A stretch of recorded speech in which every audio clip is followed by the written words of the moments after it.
Baik, Assalamualaikum warahmatullahi wabarakatuh. Selamat pagi, selamat siang semuanya. Waalaikumsalam warahmatullahi Waalaikumsalam wabarakatuh. warahmatullahi wabarakatuh. Selamat siang. Waalaikumsalam. Selamat siang, Bu. Oke, hari ini kita akan melanjutkan materi ya. Kita akan masuk materi untuk hari ini. Materi yang akan kita bahas itu adalah tentang introduction dari pengembangan perangkat lunak, kemudian nanti akan dilanjutkan juga dengan analisis perangkat lunak ya. Jadi nanti untuk pertama nanti kita akan ini dulu warming up, saudara warming up, terus nanti saya tampilkan video pembelajarannya, kemudian nanti akan saya jelaskan sedikit berdasarkan video tersebut, saya jelaskan kembali, kemudian nanti kita akan games ya, kita akan main games sedikit nanti bagaimana cara menggali kebutuhan ya, atau menganalisa atau menggali kebutuhan fungsional untuk perangkat lunak, kemudian nanti baru di akhir nanti kita akan diskusi ya, kalian akan melakukan diskusi kelompok gitu. Oke, baik. Mungkin untuk warming up hari ini, warming up siang ini, mungkin yang udah pada capek-capek nih, pagi tadi aku udah kuliahnya banyak tugas, nah kita warming up dulu. Oke, sebentar.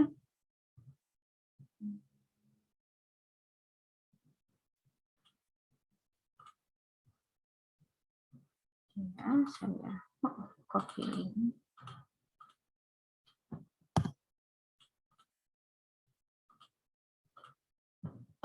Baik, sudah saya kirimkan linknya di kolom chat, silakan dibuka dan silakan masuk ke dalam Mentimeternya.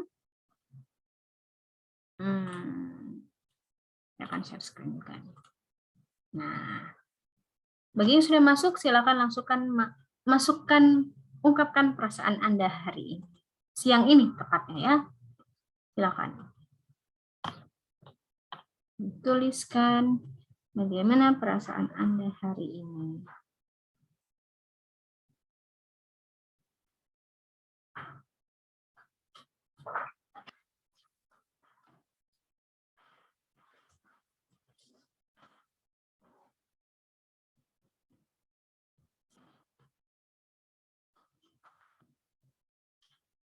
Masih semangat, biasa aja.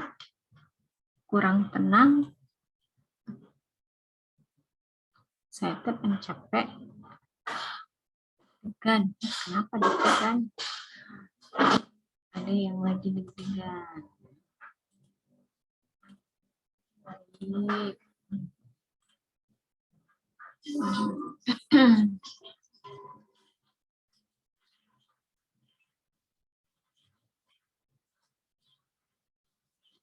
Tulis dulu.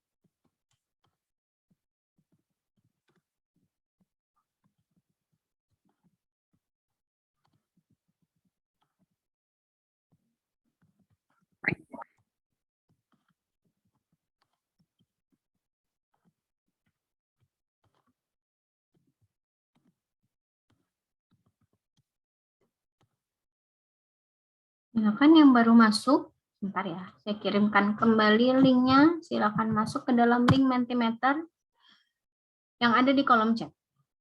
Yang baru masuk ke dalam Zoom, silakan langsung isi Mentimeter, linknya ada di kolom chat.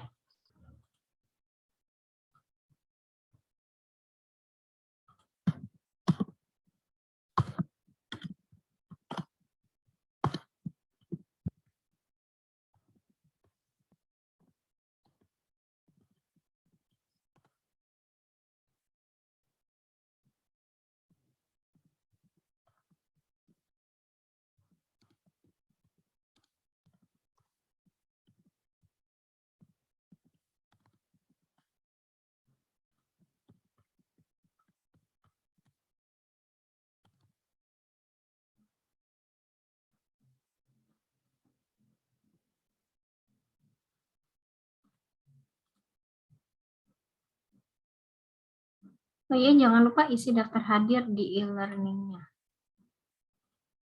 Ya. Ada beberapa, lumayan banyak nih yang belum isi daftar hadir di e-learning. Nah. Oke. Kita sambil lihat ya. Ada yang cool, ada flat aja sih, bersemangat, baik, kurang tenang, sedikit mau nangis. Kenapa? Apa yang mau ditangiskan? Kalau mau curhat boleh. Lapar, tadi ada yang makan. Bu izin makan ya, silakan. Saya bilang. Karena yang masuk tadi baru berapa orang ya? 3 orang apa gitu ya? Jadi silakan makan dulu. Cukup senang, happy-happy, deg-degan. Kenapa deg-degan nih? Capek. Ya, oke.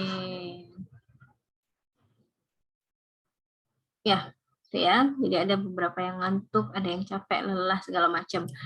Ya, kita jalani aja. Kita harus bersyukur dengan apa yang kita hadapi sekarang gitu ya.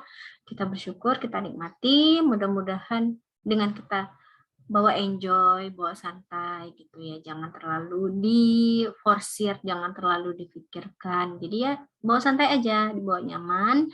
Insya Allah nanti hasilnya ke depan ya kita nggak terbeban. Walaupun memang bebannya masih ada ya, bebannya masih ada, tapi ya setidaknya beban kita itu nggak terasa banget gitu, karena kita menjalaninya dengan bersyukur. Ya, jadi walaupun itu tadi ada yang capek, ada yang ngantuk, nggak tenang, mau nangis, banyak sedikit cemas, banyak rindunya. Nah loh, ini cemas rindu sama siapa ini? Ada apa ini? Sedikit cemas, jangan-jangan pacarnya jauh. Cemas, nanti ada yang menikung. Ya, itu ya. Jadi kita hadapi, kita jalani dengan apa ya? Ya udah, let it flow aja gitu ya. Jadi jangan terlalu dibawa pusing. Oke. Baik, kalau begitu. Mudah-mudahan nanti setelah perkuliahan ini nanti kita ada games juga sedikit. Oh, lumayan banyak nih ya pesertanya. Kalau yang reguler kemarin itu hari apa ya? Senin. Itu kan cuma 10 orang rasanya. Kalau sekarang 26, oke baiklah, nggak apa-apa. Nanti kita akan ada games juga sedikit. Nah, mudah-mudahan di games itu nggak apa ya, membuat kalian lebih bersemangat lagi nanti. Nanti juga ada diskusi ya. Baik, kalau begitu kita langsung aja ya, kita masuk ke materi dulu nih. Saya akan menampilkan dulu, saya share screen dulu. Saya akan menampilkan video pembelajaran. Ini sebenarnya sudah saya upload juga linknya di e-learning. Ya, kalau kalian mau nonton di e-learning juga ada. Ini kita tonton bareng dulu, kita nobar. Nanti setelah nobar, baru nanti akan saya jelaskan sedikit ya. Saya review kembali berdasarkan video tadi. Terus nanti kalau ada pertanyaan ya silakan kalau mau bertanya. Begitu ya. Oke, saya tampilkan dulu videonya. Baik.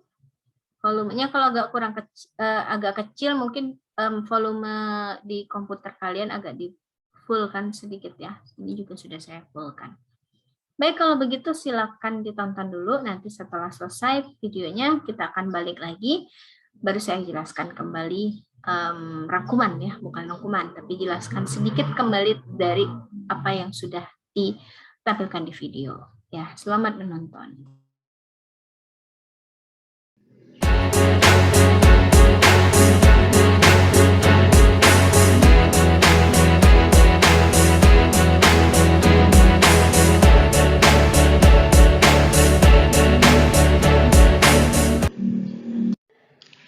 Assalamualaikum warahmatullahi wabarakatuh.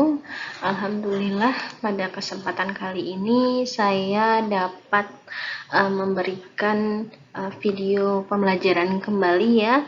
Kalau untuk video pembelajaran kali ini khusus untuk materi analisis dan pengembangan perangkat lunak berorientasi objek. Jadi untuk mata kuliah APPLBO.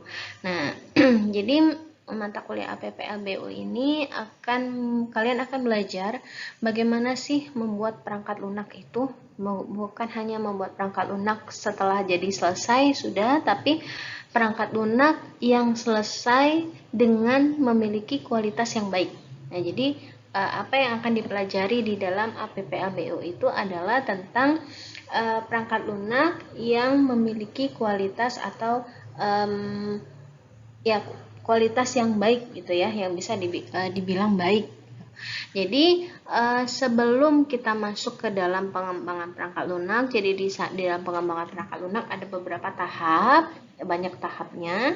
Nah, nanti di sini kita akan membahas dua tahap utama atau dua tahapan awal pada saat pengembangan perangkat lunak.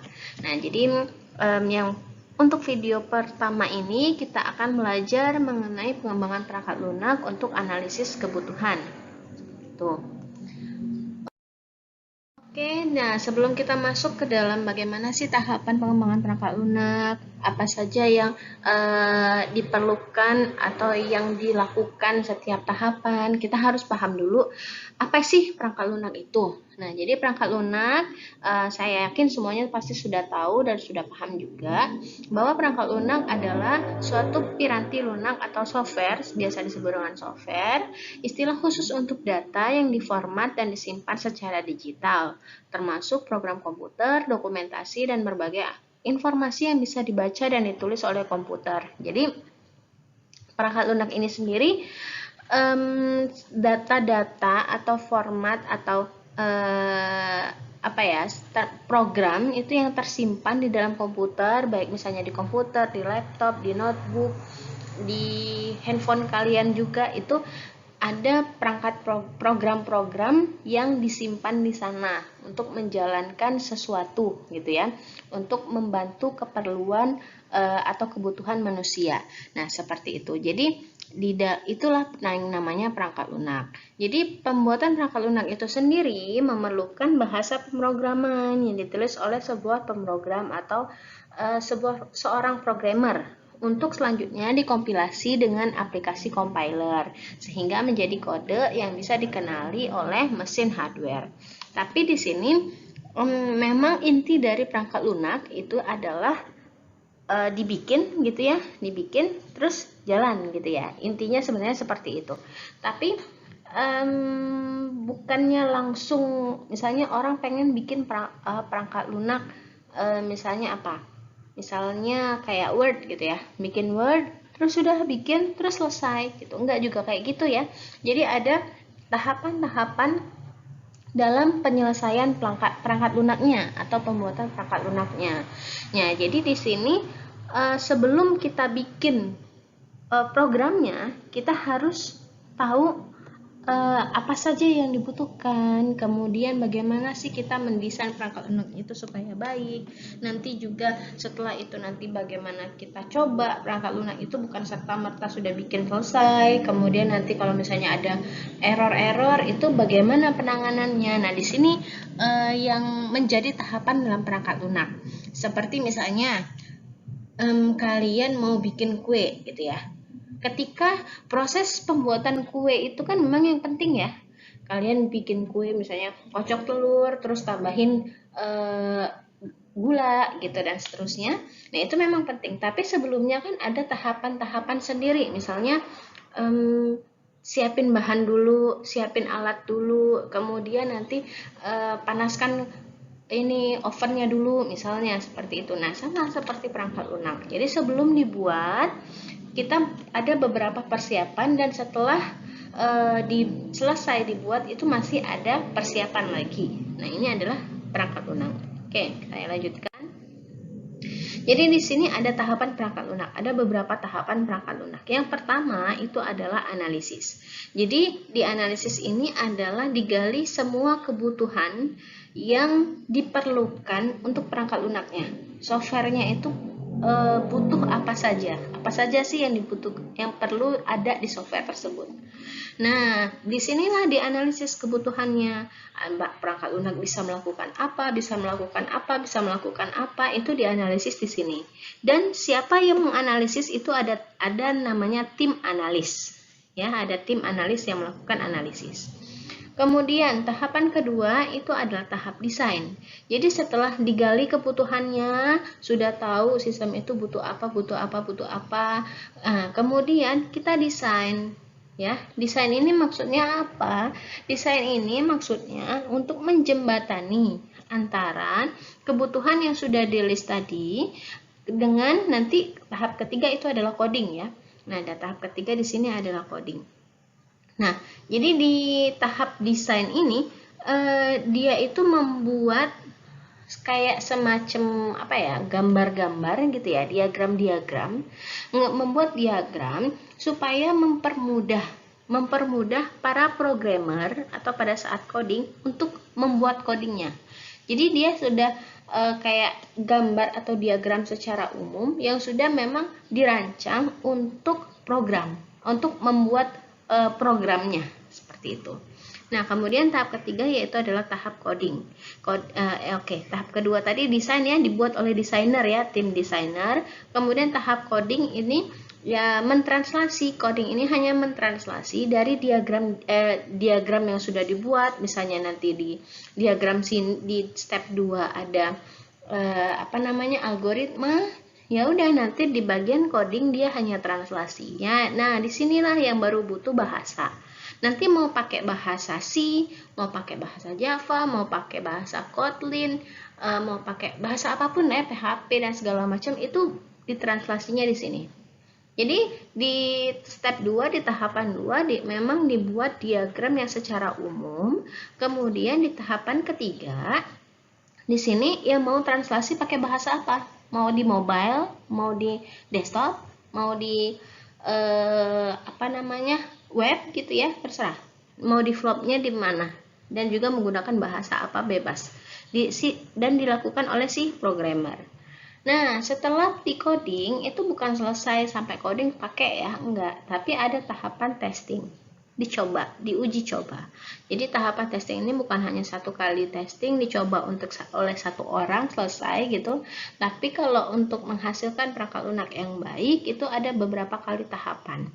Kalau misalnya nanti ada alpha testing, beta testing, ada stress testing, macam-macam banyak jenis testing. Kalau misalnya nih saya contohkan, kalian kalau di HP di Play Store suka lihat aplikasi atau program yang baru, software yang baru, ujungnya ada beta ya, versi beta. Nah, itu adalah berarti masih versi testing atau versi yang masih diuji cobakan.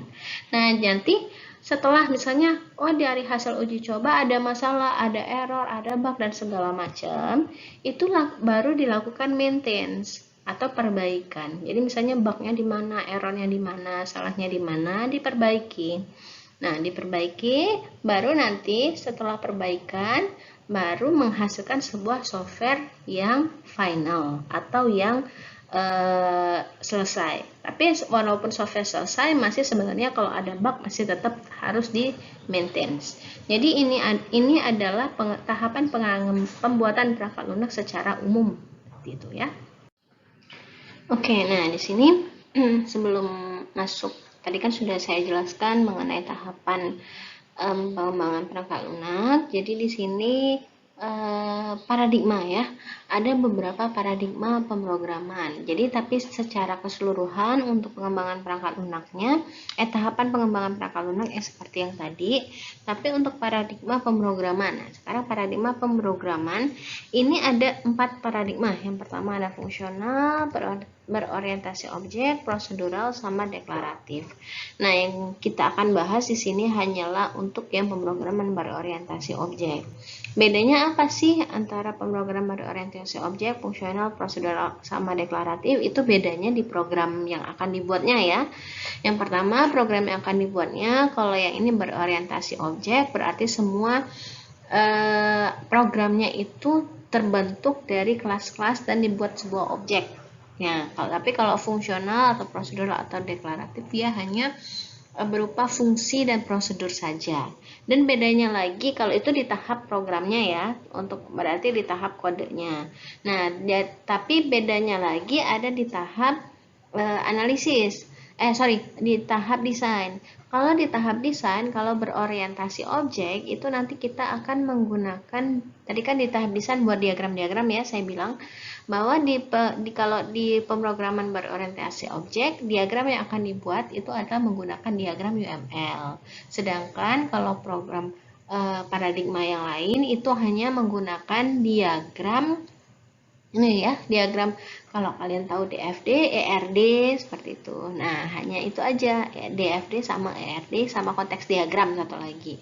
Tapi kalau misalnya untuk pemrograman berorientasi objek, karena dia berupa objek-objek, berupa kelas yang antara objek sama kelas satu sama kelas lain itu saling terhubung atau saling berkaitan, maka di sini untuk desainnya itu akan menggunakan diagram UML. Itu bedanya antara berorientasi objek dengan paradigma yang lain. Jadi ada beda di programnya sendiri, sudut pandang program, dan juga ada beda pada tahapan yang kedua, yaitu tahapan desainnya. Desainnya karena kalau objek dia pakai UML, tapi kalau misalnya fungsional prosedural biasa dia menggunakan DFD, ERD sama konteks diagram. Gitu ya. Oke. Jadi saya langsung masuk aja ke dalam pemrograman berorientasi objek. Jadi berorientasi objek itu ada dua, ada object oriented analysis sama object oriented design. Ya, jadi yang difokuskan di sini hanya dua step pertama. Ya, dua step pertama yaitu untuk objek analisis sama yang desainnya. Jadi apa sih yang dilakukan pada saat tahap analisis? Sebenarnya sama sih object oriented analysis. Fokusnya di sini adalah memeriksa kebutuhan. Jadi yang sudah saya sebutkan tadi, sudah saya jelaskan juga bahwa apa yang bisa dikerjakan ya, apa yang bisa dilakukan oleh sistem, kita gali kebutuhannya di analisis. Jadi kita periksa requirement atau kebutuhan yang dibutuhkan oleh sistem, kita gali dari stakeholdernya. Kemudian nanti kita buat poin-poin. Nanti kita belajar ya setelah ini. Kemudian kalau untuk object oriented design itu mengarahkan arsitektur software didasarkan pada manipulasi objek sistem. Jadi ya kalau saya gampangnya sih bikin diagram gitu ya. Bikin diagram atau dibikin arsitektur. Arsitektur untuk perangkat lunaknya yang berorientasi objek, khusus objek. Jadi makanya nanti pakai UML. Nah, jadi karena objek ini kan yang tadi saya bilang juga bahwa dia ada hubungan antar satu objek dengan objek yang lain. Nah, keterkaitan atau hubungan antar objek itu bagaimana, yang mana objek yang saling terhubung, terus misalnya menggunakan nanti metode-metode yang mana, itu nanti akan digambarkan di dalam object oriented design ya, di OOD-nya. Nah, sekarang kita bahas dulu yang pertama, yaitu analisis kebutuhan. Apa sih analisis kebutuhan? Itu adalah suatu proses untuk mendapatkan informasi, mode, spesifikasi tentang perangkat lunak yang diinginkan oleh klien atau pengguna. Jadi, apa saja yang dibutuhkan oleh si klien yang harus ada di dalam softwarenya. Jadi kita bikin software bukan serta-merta seperti keinginan kita. Jadi bukannya misalnya kita bikin software, ada orang minta bikinkan kita software, oke, saya minta tolong dibuatkan software Word misalnya. Ya udah, suka-suka kita sebagai programmer, sebagai tim pengembang, ya sudah kita bikin Word sesuai dengan kita. Tapi kita nggak tahu kan, apakah Word yang kita buat itu sesuai dengan kebutuhan dari si penggunanya. Apakah Word yang seperti apa sih yang mereka pengen? Nah, itu yang harus kita gali. Jangan sampai misalnya nih, orang pesan sama kita itu pesannya pena, kita buatkan pensil, kayak gitu. Walaupun ya memang sama-sama nulis, tapi beda ya, beda kegunaannya, beda cara penulisannya dan segala macam itu berbeda. Jangan sampai kita buat seperti itu ya. Jadi untuk analisis, makanya ada tahap analisis, yaitu kita menggali informasi atau menggali kebutuhan yang diinginkan oleh si pengguna.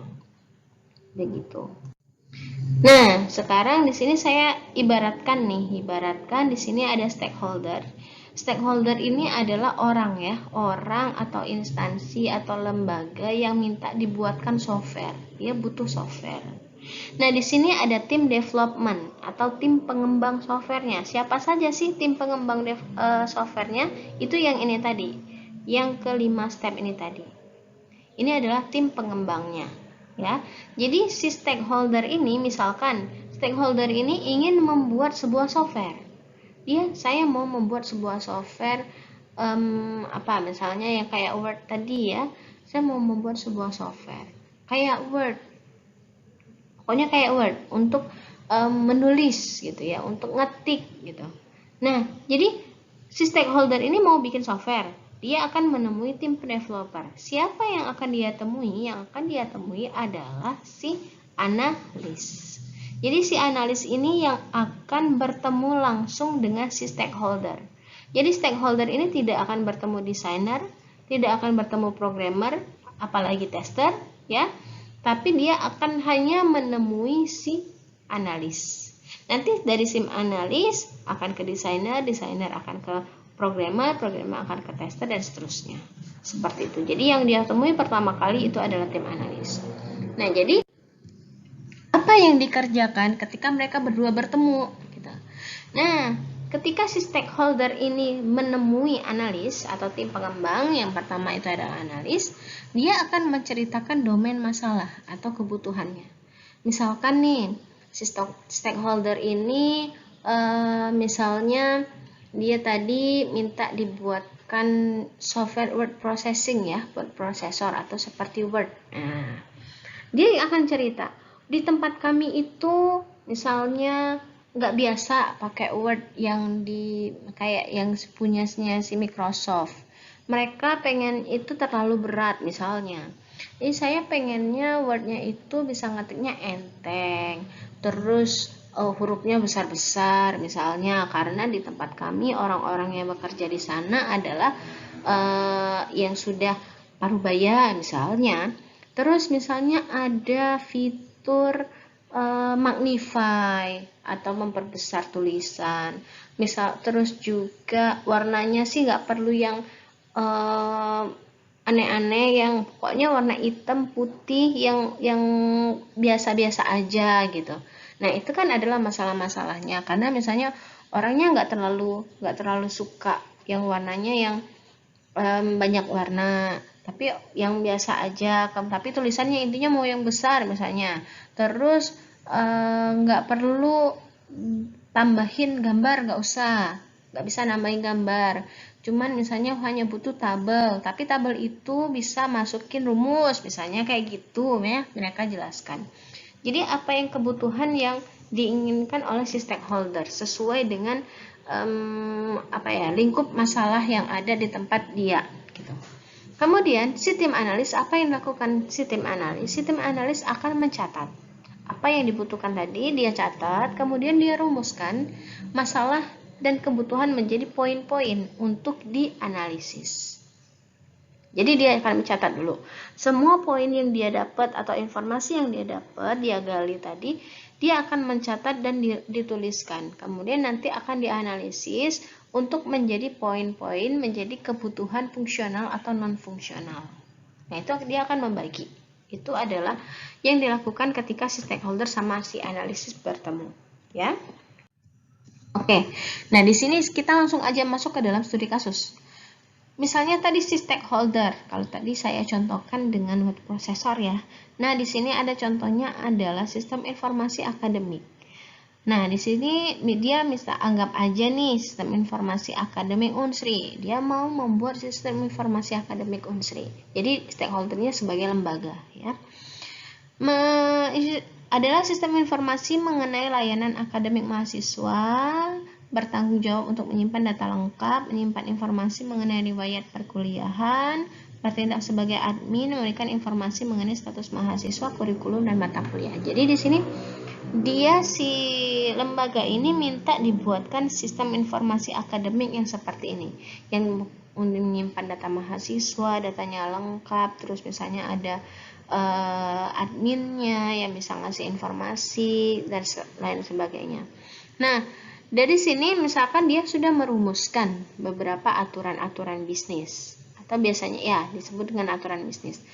Kalau misalnya sistem informasi akademik ya, kalau sistem informasi akademik itu aturan bisnis ini didapat dari mana? Nah, bisa dapat dari buku pedoman akademik.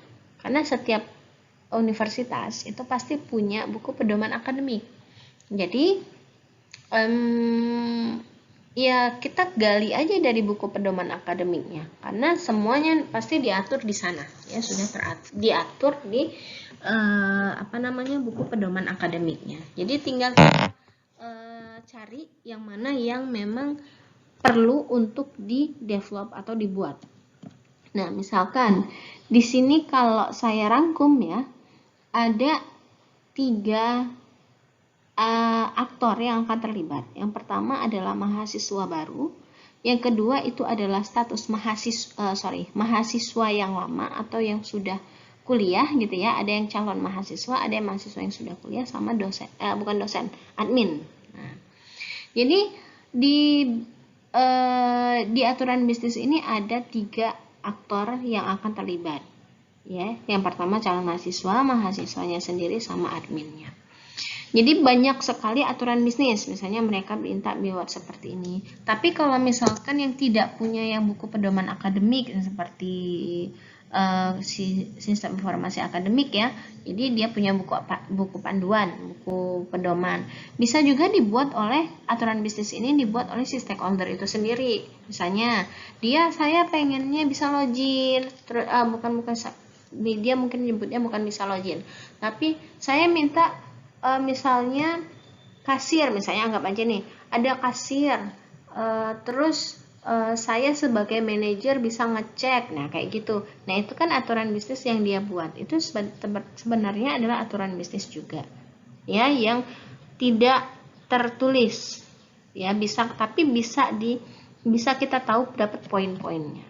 Oke, sekarang bagaimana sih kita menggali kebutuhan berdasarkan aturan bisnis yang banyak ini dan juga berdasarkan deskripsi yang sudah disebutkan. Nah, berdasarkan aturan bisnis ini, kita lihat dari aturan bisnis ini aja. Nah, kita bisa membuat sebuah poin-poin. Kalau saya triknya, misalnya nih, aturan bisnisnya itu muncul aktor-aktor banyak yang bisa terlibat ke sistem ya, yang bisa terlibat banyak orang yang bisa terlibat ke sistem kayak ini. Kalau ini kan yang terlibat bisa mahasiswa baru tadi, kemudian mahasiswa yang lama, atau mahasiswa yang sudah pernah kuliah gitu, kemudian admin. Jadi ada 3 aktor minimal. Kalau misalnya aktornya banyak seperti ini yang bisa terlibat ke sistemnya, saya akan membuatnya dalam per aktor. Misalnya ini calon mahasiswa bisa apa? Ya. Kemudian kalau misalnya mahasiswanya mau dibuat juga di dalam kebutuhan, mahasiswanya bisa apa? Kemudian adminnya bisa apa? Nah, ini nanti disebut dengan user requirement. Jadi kalau misalnya aktor yang terlibatnya banyak, ya udah saya membuatnya dalam per aktor, ya, membuat requirement-nya per aktor. Tapi kalau misalnya aktornya hanya satu, misalnya hanya anggap aja di sini misalnya kalau kalian tahu vending machine ya, mesin penjual otomatis, misalnya beli minuman gitu ya. Siapapun orang yang membeli, mau tua, mau muda, mau dia mahasiswa, mau dia dosen, mau dia admin, mau dia siapapun, pokoknya nanti akan disebut dengan pembeli. Gitu kan? Berarti aktornya hanya satu. Berarti saya tidak akan membuatnya per aktor. Karena apa? Karena aktornya selalu satu. Jadi saya akan langsung membuatnya sistem bisa melakukan apa. Seperti itu. Nah, jadi kalau misalnya seperti itu lebih gampang dibandingkan kalau aktornya banyak. Jadi di sini saya contohkan yang aktornya banyak, misalnya ada calon mahasiswa sama admin. Nah, dari yang sudah kita poin-poinkan tadi, kita akan batasi yang mana saja yang akan kita kembangkan. Aktor siapa saja yang bisa terhubung ke sistem dan sistemnya bisa mengembangkan apa saja. Misalnya di sini contohnya kita hanya mengembangkan sistem khusus untuk calon mahasiswa. Berarti yang kita batasannya adalah hanya untuk calon mahasiswa. Tidak mahasiswa, tidak juga admin. Gitu. Makanya di sini saya buat hanya calon mahasiswa. Jadi calon mahasiswa bisa apa? Calon mahasiswa misalnya bisa memberikan pendaftaran, ya, sebagai portal pendaftaran ya mahasiswa baru, berfungsi untuk menampilkan form yang digunakan calon mahasiswa, mengisi data calon, kemudian menampilkan status kelulusan, berarti calon mahasiswanya bisa melihat status kelulusan.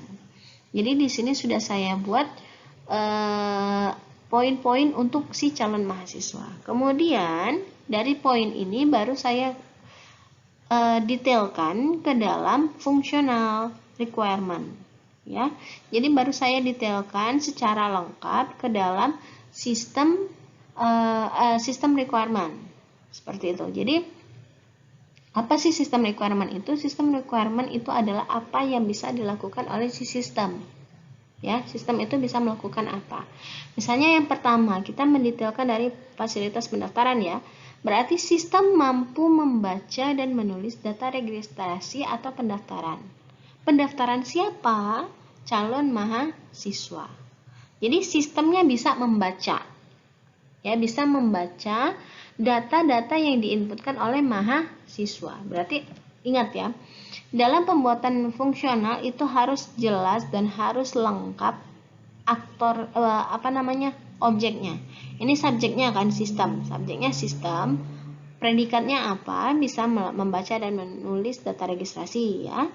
Kemudian objeknya apa? Adalah calon mahasiswa. Jadi harus lengkap. Harus ada subjek, predikat sama objek. Kayak bahasa Indonesia. Kemudian boleh dilengkapi misalnya, tapi kan nggak jelas data registrasi apa. Boleh dituliskan nama lengkap, email, jenjang, dan alamat. Kemudian nanti akan disimpan ya, memberikan password kepada calon mahasiswa sehingga calon mahasiswa dapat melakukan login. Seperti itu. Jadi harus lengkap. Datanya yang mau disimpan apa, kemudian data itu setelah didapat terus diapakan, disimpan misalnya. Nah, itu harus dituliskan. Nah, kemudian yang kedua juga sama ya. Sistem mampu membaca, kemudian objeknya ya, calon mahasiswa, data apa yang dilengkapi itu adalah data ini, kemudian disimpan. Yang ketiga, melihat status kelulusan, mampu menampilkan status kelulusan siapa? Kelulusan calon mahasiswa. Nah, di dalam fungsional juga itu jangan lupa itu ada yang namanya penomoran. Ada nomornya. Kenapa dikasih nomor? Karena kita akan membuatnya ini nanti bukan hanya lepasan ya, bukan analisis sudah analisis selesai gitu, enggak. Tapi nanti ada runut ya, runutan. Misalnya nanti fungsional yang pertama itu akan menjadi desain yang mana dan akan menjadi coding yang mana gitu. Makanya dia harus ada nomornya. Itulah fungsi penomoran. Jadi kita bisa melihat runutan dari fungsional. Jadi tidak ada fungsional atau tidak ada kebutuhan yang tidak dibuat atau yang tidak dikembangkan. Ya, ini juga menjadi sebuah batasan tadi. Jadi kita tidak akan membahas yang namanya mahasiswa, tidak akan membahas yang namanya admin, kita hanya fokus untuk membahas calon mahasiswa. Misalnya seperti itu. Itu yang dibutuhkan oleh si stakeholder misalnya. Oke, nah jadi requirement itu apa sih? Requirement itu adalah pernyataan gambaran yang disediakan oleh sistem, batasan dari sistem, dan juga berupa fungsi definisi matematis fungsi sistem. Jadi misalkan yang tadi kan berdasarkan pedoman akademik ya, bisa dilihat. Terus misalnya membutuhkan rumus-rumus matematika, boleh dituliskan di dalam requirement-nya. Atau misalkan seperti ini, bukan rumus matematika, misalnya kalau di sistem informasi akademik nih, misalnya nilai A, misalnya mahasiswa itu dapat nilainya 70 itu akan ke A, B, C, D, atau E. Di pedoman akademik kan sebenarnya sudah ada ya. Kalau misalnya nilainya, anggap aja nih 86 sampai 100 nilainya akan A. Kemudian dari misalnya 70 sampai 85 itu adalah B, dan seterusnya. Nah, itu sebenarnya adalah rumus-rumus matematika juga, atau ini ya, aturan-aturan. Nah, itu boleh dituliskan di dalam requirement. Seperti itu. Ya. Nah, jadi bagaimana sih teknik pengumpulan requirement? Teknik pengumpulan requirement itu sebenarnya ada 4. Yang pertama ada interview, questionnaire, observation, sama searching. Yang pertama interview dulu. Ya biasa ya, interview ngobrol sama orangnya langsung. Memang memberikan informasi yang terbaik, tapi mahal. Kenapa bisa disebut mahal? Karena kita terjun langsung nanyain orang satu-satu. Ya, nanyain orang satu-satu membutuhkan waktu yang lama. Ya, membutuhkan waktu yang lama dan membutuhkan energi yang besar. Makanya disebut mahal. Kemudian kuesioner, memang kita bisa sebar kuesioner ke semua orang, tapi responnya kadang cenderung kurang baik. Kenapa kan cenderung kurang baik? Karena misalnya nih, kalau misalnya di kuesionernya kita tanya, sistemnya memiliki warna yang bagaimana, menarik. Menarik menurut orang A sama menarik menurut orang B beda, ya. Kalau misalnya kita bilang menarik, oke, menarik maunya warna gelap, warna terang, kan itu udah beda-beda ya. Yang satu A mau gelap, yang satu mau terang, dan lain sebagainya. Kita tidak bisa membatasi yang seperti itu. Makanya kadang responnya kadang katanya kurang baik. Memang tersebar ya, semua orang bisa kita dapat informasinya. Kemudian observasi ini akurat ya jika dilakukan dengan baik. Ya, jadi observasi ini akurat ya, karena memang kita terjun langsung ke sana, tapi biayanya mahal, sama kayak tadi. Butuh waktu yang lama dan juga butuh orang, tenaga. Kemudian ada searching. Searching ini kita bisa googling ya, tapi informasi yang terbatas, cenderung tidak menampilkan hal yang mungkin menjadi masalah. Misalnya kayak gini, kalian diminta untuk membuat sistem informasi akademik Unsri. Oke, buat akademik Unsri, kalian searching di Google, ternyata kalian ketemu sistem informasi akademik ITB. Kayak gitu. Kalian menggunakan yang di ITB, padahal apa yang ada di Unsri sama di ITB beda. Misalnya, kalau di Unsri, dia nilainya hanya A, B, C, D, E. Sedangkan kalau di ITB ada A, A+, B, B+, B-, gitu ya. Nah, itu udah beda. Padahal kalau kalian hanya searching di sana, ya kalian dapatnya yang A+, A-, B, B+, B- kayak gitu. Udah beda kan, tidak bisa disamakan ya antara Unsri dan ITB. Nah, jadi bagaimana sih seharusnya? Harusnya itu adalah kita melakukan semuanya, tapi tidak secara mendalam gitu ya. Pertama, kita lakukan interview dulu. Kita interview ke satu orang, hanya ke manajer. Kita interview, selesai, kemudian baru kita sebar kuesioner. Kuesioner kita sebar, kita bisa melihat kan data dari pegawai-pegawainya bagaimana. Kemudian kita lakukan observasi. Observasinya nggak perlu lama, cuma satu hari aja, karena kita sudah punya data dari interview sama kuesioner. Kita hanya validasi aja, kayak gitu. Kemudian boleh searching di internet, gitu ya. Lanjut. Nah, jadi di sini ada macam-macam requirement. Tadi sebenarnya sudah saya singgung sedikit ya, ada dua macam requirement, yaitu adalah user requirement sama system requirement. Jadi kalau misalkan requirement yang kalau ketemu yang kasusnya orangnya banyak, seperti yang tadi, aktor yang akan terlibat itu banyak, kalian gunakan user requirement karena lebih gampang. Kalian hanya poin-poinnya dulu per user. Misalnya usernya kayak tadi calon mahasiswa, admin. Kalian bisa buat poinnya dulu per user. Jadi sehingga setiap user itu tidak ada yang miss. Nanti baru dibuat dalam sistem requirement. Kalau sistem requirement itu tadi sistem mampu, sistem dapat tadi ya. Nah, tapi kalau misalnya aktornya hanya satu, ya udah langsung aja ke sistem requirement. Tidak perlu dibuat dalam user requirement. Jadi yang akan kita gunakan seterusnya itu sebenarnya adalah sistem requirement-nya. Ya, tapi user requirement hanya untuk mempermudah aja. Ya, mempermudah orang yang akan terlibat ke sistem. Nah, jadi tadi juga sudah saya singgung sedikit ya, ada yang namanya functional requirement sama non-functional requirement. Jadi functional requirement ini menggambarkan fungsionalitas. Jadi yang dari tadi sistem dapat melakukan menampilkan status kelulusan, itu adalah functional requirement. Jadi menggambarkan fungsionalitas dari sebuah sistem sangat tergantung dari jenis perangkat lunak, kemudian menjelaskan bagaimana menerima dan mengelola masukan mengatasi situasi tertentu. Itu adalah functional requirement. Sedangkan ada non-functional requirement. Dia menentukan atribut atau kualitas secara keseluruhan dari sistem. Jadi yang dilihat oleh non-functional requirement ini adalah misalnya contohnya performa, kualitas, bagaimana sistem itu bisa bekerja gitu. Menempatkan batasan pada produk yang sedang dikembangkan, termasuk di dalamnya batasan waktu, batasan proses pembangunan standar-standar. Ada beberapa jenis non-functional requirement, ada performance, interface, security, reliability, sama safety. Ya, jadi misalnya kalau saya runut sebentar ya, saya coba. Oke, jadi kalau misalnya kalian melihat yang tadi ya, sistem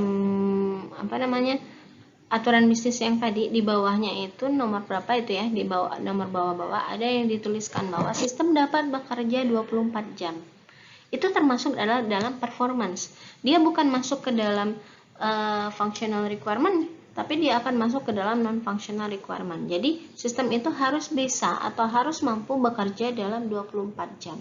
Tidak boleh mati. Atau misalnya errornya hanya boleh sedikit gitu. Nah, itu termasuk ke dalam performance. Interface-nya menarik. Nah, itu masuk dalam non-functional requirement.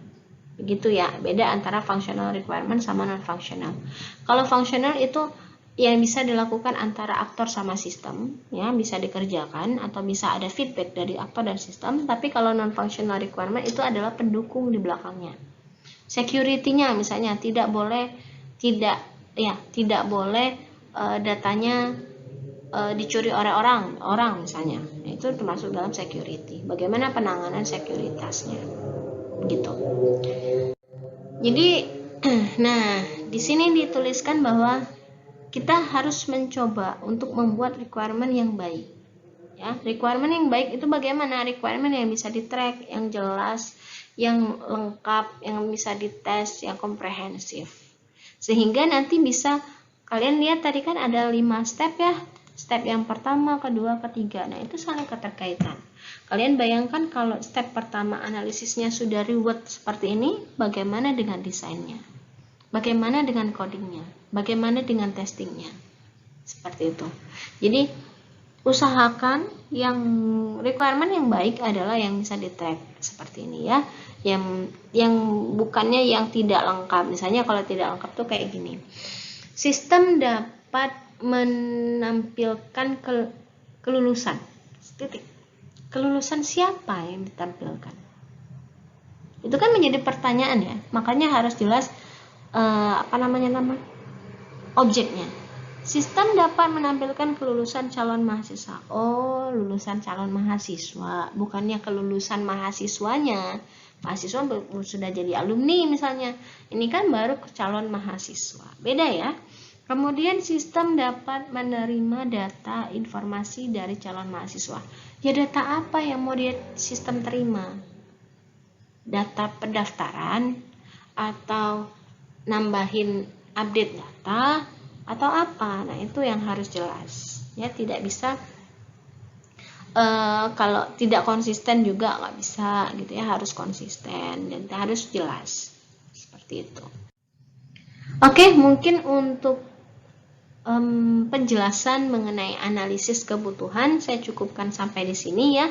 Semoga videonya bisa bermanfaat. Kalaupun ada pertanyaan. Oke, baik. Mungkin itu ya videonya. Sekarang saya jelaskan kembali secara singkat aja apa yang sudah ada di video tadi. Sebentar. Ya. Jadi itu tadi ya, kita harus tahu dulu perangkat lunak. Perangkat lunak itu adalah sesuatu piranti ya, piranti yang membantu manusia untuk mengerjakan tugas. Jadi sebenarnya intinya perangkat lunak itu adalah dibuat terus dipakai. Gitu. Tapi sayangnya adalah tidak semua perangkat lunak yang sudah selesai itu akan bisa kepakai. Kenapa? Karena banyak terjadi masalah. Pertama, ada yang perangkat lunak sudah selesai, tapi nggak pernah dipakai. Kenapa nggak pernah dipakai? Karena mungkin nggak sesuai requirement. Ada juga yang nggak pernah selesai. Perangkat lunak yang tidak pernah selesai. Atau sudah dipinta, tapi nggak pernah selesai, nggak pernah jadi nih. Masalahnya kenapa? Mungkin pada saat penggalian kebutuhan. Jangan salah nih, kalau misalnya sekarang kalian masih di dalam lingkup universitas ya, dan masih dalam lingkup belajar. Mungkin perangkat lunak yang kalian buat itu ya udah deh, terima-terima aja loh dosennya. Tapi ketika kalian berhadapan dengan orang developer yang sebenarnya, itu kadang hari ini mereka ngomong beda, besok ngomong beda lagi tuh. Hari ini misalnya mau dibuatkan, misalnya kalian minta dibuatkan apa tadi, word processor gitu ya. Hari ini mereka udah cukup bilang bisa ada tab home, tab insert sama draw. Cukup katanya. Ya udah, oke, kita buat fungsionalnya. Terus sudah bikin fungsionalnya, besok kita konfirmasi kan, kebutuhan fungsional yang sudah kita gali itu kita konfirmasi kembali. Pasti konfirmasi, loh kok cuman ini, tambahin. Nah, tambahin. Misalnya minta tambahin apa? Tab, misalnya desain. Tambahin tab desain. Besok, tambahin lagi. Besoknya, kayaknya nggak perlu deh desain buat apa. Hapus. Nah, itu sering yang nggak pernah selesai. Jadi, perangkat lunak yang sudah kita definisikan itu nggak pernah terbentuk. Kenapa? Pada saat penggalian analisisnya nggak selesai-selesai. Atau misalkan, ini hari ini warna merah, besok ganti warna biru, besoknya warna kuning, besoknya balik lagi warna merah. Itu kan jadi masalah juga. Jadi perangkat lunak kita nggak pernah selesai. Ada yang seperti itu. Dari sekian perangkat lunak yang dibuat, itu mungkin hanya sekitar 20% yang memang terpakai. Yang lainnya nggak tahu kemana. Ada yang udah selesai, tapi nggak pernah dipakai. Karena itu tadi, dia minta dibuatkan word processor, tapi dibuatkan bentuk word prosesornya misalnya mirip-mirip kayak Word Notepad aja, ringan kan, ringan. Tapi kita bikinnya mungkin lebih advance. Kita bikinkan kayak Word, nggak mau kan mereka? Mungkin orang-orangnya susah, atau kebalikannya, mereka berpikirnya kayak Word, tapi kita bikinkan yang kayak Notepad biasa. Itu jadi nggak pernah dipakai. Ya, ada juga yang udah selesai, tapi banyak bug, mundur, jadi nggak selesai-selesai, penjadwalan, mulai lagi penjadwalan dari awal. Nah itulah cerita perangkat lunak. Jadi perangkat lunak itu jangan kalian pikir hanya bikin coding beres, enggak. Tapi kalian sudah tahu belajar sendiri kan di dalam RPL. Kalian udah belajar di RPL, ada beberapa tahapan pengembangan perangkat lunak. Nah itu setiap tahapan pengembangan perangkat lunak di RPL itu kan ada waterfall, ada spiral, ada rat, ada segala macam itu. Nah, dari pengembangan perangkat lunak yang ada itu umumnya dia punya ke-5 step ini. Umumnya dia punya. Ada yang analisis, desain, coding, testing, sama maintenance. Ada yang analisis sama desain digabung. Ada yang terpisah. Nanti maintenance-nya digabung sama testing, ada yang seperti itu. Jadi pengembangan perangkat metodologi pengembangan perangkat lunak itu sebenarnya hanya masalah penjadwalan. Tapi secara umum pengembangan perangkat lunak itu ada 5 step ini di dalamnya. Secara umum ada 5. Walaupun nanti ada yang digabung, ada yang lebih didetailkan, ada yang lebih apa, itu urusan yang lain. Tapi setidaknya ada 5 tahapan ini. Yang pertama tahapan analisis, desain, coding, testing, maintenance ya. Dari analisis, jadi di tahap analisis yang pertama ini nanti orang akan membuat analisis dulu. Di tahap analisis digali kebutuhan, kemudian digali kebutuhan nanti akan didesain yang seperti dijelaskan tadi, bahwa didesain itu bikin diagram-diagram. Gampangnya ngomongnya bikin diagram. Bikin diagram, kemudian seharusnya di situ di tahap desain ini sudah ada yang namanya algoritma. Harusnya. Ya, jadi algoritmanya udah ada di tahap desain. Kemudian di coding. Di coding ini hanya translasi. Translasi dari algoritma ataupun dari desain yang sudah dibuat oleh desainer, mereka translasi menjadi bahasa yang mau dikembangkan. Terserah mau pakai bahasa apa, mau di platform apa, misalnya web, mobile, ataupun desktop, terserah. Yang pasti algoritmanya ini loh. Di gambaran kebutuhannya ini sudah sudah dituangkan pada tahap desain. Kemudian dicoba, di testing. Dicoba dengan beberapa kali testing, ya. Testing itu bukan hanya satu kali, tapi kemudian di maintenance itu kalau ada bug segala macam. Tapi yang akan kita fokuskan di APPLBO ini adalah di 2 tahap di sini, ya. Step 1 sama step 2, yaitu analisis sama desainer. Oke, ini tadi ya, karena kita pemrograman berorientasi objek, jadi fokusnya ke sini. Kemudian ya ada OOA sama OOD. Nah, analisis ya, suatu proses untuk mendapatkan informasi mode tentang spesifikasi perangkat lunak yang diinginkan oleh pengguna. Jadi jangan hanya serta-merta dia bilang kita dibikinkan word processor, ya udah kita bikin sesuai dengan kemauan kita, itu nggak bisa. Kenapa? Karena nanti di games nanti baru kalian akan tahu bagaimana sulitnya sulitnya untuk menggambarkan ulang apa yang sudah didefinisikan, apa yang sudah di pikiran orang. Yang di pikiran saya belum tentu sama dengan yang di pikiran kalian. Misalnya saya bilang saya sedang memegang pena, di pikiran kalian mungkin pena yang saya pegang itu adalah pena pilot. Gitu. Ada lagi satu lagi, oh mungkin ibunya pegang pena apa sih yang pena ball liner. Ada satu lagi, oh kayaknya ibunya pakai pena yang ada gambar Mickey Mouse di atas. Beda kan? Tapi semuanya sama-sama pena, sama pena semuanya. Tapi kan misalnya kita anggap dari bentuknya aja, dari bentuknya udah beda-beda. Padahal yang saya pegang misalnya benar pena pilot, tapi misalnya yang kata teman yang kalian berpikir saya pegang pena pilot warna biru, ternyata saya pegang pilot warna hitam. Itu kan beda. Saya sudah misalnya saya menjelaskan, saya minta dibuatkan pena sama kalian atau buku. Selesai. Saya cuma bilang saya minta dibuatkan buku. Kalian nggak nanya lagi tuh. Yang di pikiran kalian, ibu itu minta dibuatkan buku. Oke, saya buatkan tebal-tebal. Mungkin banyak yang mau dia catat ya. Pikiran kalian tuh, buatkan tebal-tebal terus pokoknya 10 cm atau 15 cm tebalnya. Begitu. Tapi kertas nggak garis-garis, polos. Yang satu mikirnya buku juga kan? Buku. Satu lagi mikirnya mungkin bukunya tebalnya sedang aja, tapi bergaris. Bergarisnya warnanya hitam putih aja. Oke. Satu lagi, oh mungkin ibunya butuh buku yang bukaannya ke atas. Kalau tadi bukaannya ke samping semua tuh. Yang ini bikinnya kayak buku notes gitu. Bukanya ke atas. Ada terus tebalnya nggak terlalu tebal, nggak terlalu tipis, sama ya.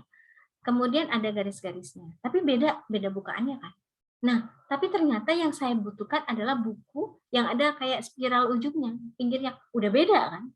Nah, itu. Penangkapan orang terhadap sesuatu itu kadang berbeda. Sehingga di dalam analisis kebutuhan ini kita harus menggali sebanyak mungkin, sekomplit mungkin. Ya, sekomplit mungkin perangkat lunak yang ingin mereka buat, yang mereka inginkan. Baru kita tuangkan nanti. Kita tuangkan dalam bentuk tulisan, kita validasi kembali apakah ini benar, apakah sudah sesuai dengan keinginan mereka. Begitu. Biasanya di perangkat lunak analisis ini kadang biar orang itu mudah mengerti, mereka biasanya buat mockup. Mockup itu apa? Kayak semacam misalnya ada gambar, terus nanti bentuknya begini Bu, dijelasin ya, bentuknya begini. Terus nanti ada untuk login, ada kotak untuk masukin username, masukin password, kemudian klik tombol login, dia akan login. Kalau berhasil dia akan ke sini, kalau gagal dia akan muncul ini. Dia kan tampilkan apa sih namanya?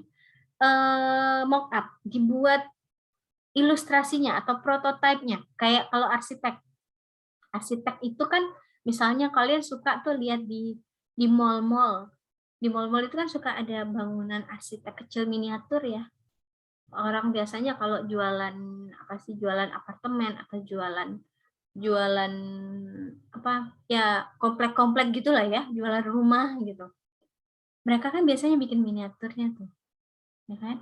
Terus di sini nanti misalnya ada miniatur, ini rumahnya nanti di tengah-tengah ada taman, terus samping-sampingnya ada rumah. Nah, rumah yang tipe begini bentuk ada yang besar sedikit kan. Nah, ini masuk ada tempat tidur apa namanya? Meja tamu gitu. Terus nanti belakangnya ada dapur, ada begini.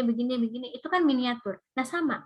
Biasanya kadang kalau lebih mudah ya menjelaskannya dengan gambar ataupun dengan ya yang seperti mock up seperti itu atau prototype seperti itu. Lebih mudah. Karena apa? Karena orang bisa membayangkan. Oh, kira-kira bentuknya begini ya. Bentuk dari rumah tersebut. Atau kalau kita perangkat lunak ya, oh kira-kira bentuknya seperti ini perangkat lunaknya nanti akan terjadi. Nah, itu. Jadi kita harus menggali sebanyak mungkin ya informasi ya tentang perangkat lunak yang mereka inginkan. Jadi ini si analis ini yang akan menemui stakeholder atau yang akan ketemu langsung dengan yang mau membuat perangkat lunak. Ini yang mereka lakukan, yang mencatat ini tadi. Nah, biasanya misalkan kalau ini contohnya sistem informasi akademik. Kalau mudahnya untuk mengambil apa sih penjelasan ya, kalau sistem informasi akademik itu tadi berdasarkan aturan atau business rule ya, berdasarkan business rule. Jadi sudah ada aturan-aturannya, kita adopsi dari sini. Karena di aturan ini kan udah jelas, kita adopsi. Tapi kalau nggak ada itu tadi kita harus menggali. Nah, misalkan dari berdasarkan aturan-aturan yang sudah ada di sini didefinisikan, kita misalnya mau membuat, mereka minta buatkan sistem informasi khusus untuk calon mahasiswa. Berarti kita akan menyeleksi yang mana yang calon mahasiswanya saja. Ini contohnya. Yang mana yang calon mahasiswa? Oh, mahasiswa baru bisa apa? Mahasiswa baru bisa apa? Mahasiswa baru bisa apa? Dan kita jelaskan di dalam SRS atau spesifikasi requirement ya, software requirement specification. Nah, kita buatkan di sini. Biasanya ada nomor. Misalnya ini nomornya dengan nama SIK akad ini ya, sistem informasi akademik atau singkatan dari aplikasi yang mau kita buat, kemudian kebutuhan nomor berapa. Dan di sini yang harus jelas deskripsinya. Ini yang deskripsi secara umum, tapi dideskripsikan di dalam kebutuhan fungsional itu seperti ini. Misalnya tadi dijelaskan juga ya, ada yang dari dua sisi nanti kan, ada yang dari sisi sistem, ada yang dari sisi user. Biasanya saya begitu tipsnya. Kalau misalnya usernya banyak, penggunanya banyak, itu saya ngambil dari sisi user. Kenapa? Biar mudah. Tapi kalau misalnya penggunanya hanya satu, ya saya pakai dari sisi sistem aja. Sama kan? Kalau sebenarnya mau dibolak-balik juga sama nanti hasilnya. Nah, requirement itu apa? Pernyataan gambar, batasan, berupa definisi matematis fungsi. Apa yang bisa dilakukan oleh si sistem? Ya, fungsi ya, gambaran fungsi yang bisa dilakukan oleh si sistem. Nah, cara pengumpulannya tadi sudah dijelaskan juga, interview, kuesioner, observasi, sama searching. Nah, ini macam-macam yang tadi berdasarkan user requirement sama system requirement. Jadi kalian harus pilih ya, jangan dua-duanya. Kenapa? Karena dua-duanya ini sama sebenarnya. Misalnya dari sisi user dapat melakukan login. Kalau dari sisi sistem dapat menerima login dari user. Ya, sama aja kan. Intinya adalah login. Oleh karena itu kalian harus memilih salah satu aja, nggak perlu dua-duanya. Nah, ini yang jadi sistem requirement itu, kebutuhan itu ada dua macam. Ada yang kebutuhan fungsional sama yang non-fungsional. Yang fungsional itu yang fungsionalitas. apa yang bisa dilakukan oleh sistem. Tapi kalau yang non-fungsional, itu yang termasuk di dalamnya standar-standar aja. Standar-standar yang dibutuhkan dari sistem. Jadi dia memang bukan yang ada di dalam sistem dapat melakukan login, itu jadinya kebutuhan fungsional ya. Tapi kalau misalnya tadi dijelaskan contohnya sistem dapat aktif 24 jam, itu bukan fungsional. Tapi itu masuk non-fungsional. Nah, seharusnya itu dibagi lagi tuh, bisa aktif 24 jam termasuk ke dalam apa? Performance, inheritance, interface, security, reliability, atau safety. Harusnya begitu, terbagi. Nah, kadang banyak mahasiswa TA sekarang akhir-akhir ini memang apa ya, agak kurang sih di dalam ketentuan dari TA-nya. Jadi di TA kita itu kan ada functional requirement sama non-functional. Ya udah, non-functionalnya tidak didefinisikan lagi. Apakah dia termasuk dalam batasan waktu atau batasan proses atau batasan kecepatan atau apa gitu, nggak didefinisikan lagi. Nah, kadang ada yang menuliskan begini, kalau mensalah, misalkan dia login tuh di fungsional, dia bikin sistem dapat menerima login dari user. Non fungsionalnya ditulis, kalau login gagal maka akan menampilkan pesan error. Kalau ada kesalahan, maka menampilkan pesan error. Banyakan begitu nulisnya. Dan itu dituliskan di non-functional. Bukan, itu adalah functional. Karena kalau login gagal menampilkan pesan error. Itu masuk ke mana? Performance, bukan? Interface, tambah jauh. Security, bukan juga. Reliability, enggak juga. Safety, tambah enggak juga. Dia sebenarnya itu masuk ke dalam functional requirement. Tapi mungkin tidak dituliskan pada saat functional requirement. Tapi nanti bisa tergambar pada saat skenario. Nanti kan dari functional requirement dibuat use case, dari use case dibuat skenario. Nah, itu nanti digambarkan di skenario. Gitu. Ya, saya ingatkan dari sekarang kalian. Jadi kalau misalkan menampilkan pesan error itu sebenarnya bukan non-functional requirement, tapi dia adalah functional requirement. Functional requirement bagian dari functional requirement yang kondisinya alternatif atau selain yang kondisi utama. Kondisi utamanya apa? Kalau berhasil. Kalau gagal bagaimana? Gitu. Ya, itu adalah functional requirement. Oke. Ya, jadi jangan sampai ketika kita menggali kebutuhan, kita harus menggali kebutuhan yang jelas, bisa di-track, kemudian complete, enggak setengah-setengah, gitu. Harus full atau complete, ya. Nggak boleh yang kalau misalnya bisa mengambil data apa yang harus dimasukkan, harus jelas, ya. Oke, sampai di sini apakah ada pertanyaan dulu mengenai perangkat lunak secara umum, kemudian tentang analisis? Silakan kalau ada yang mau bertanya. Silakan.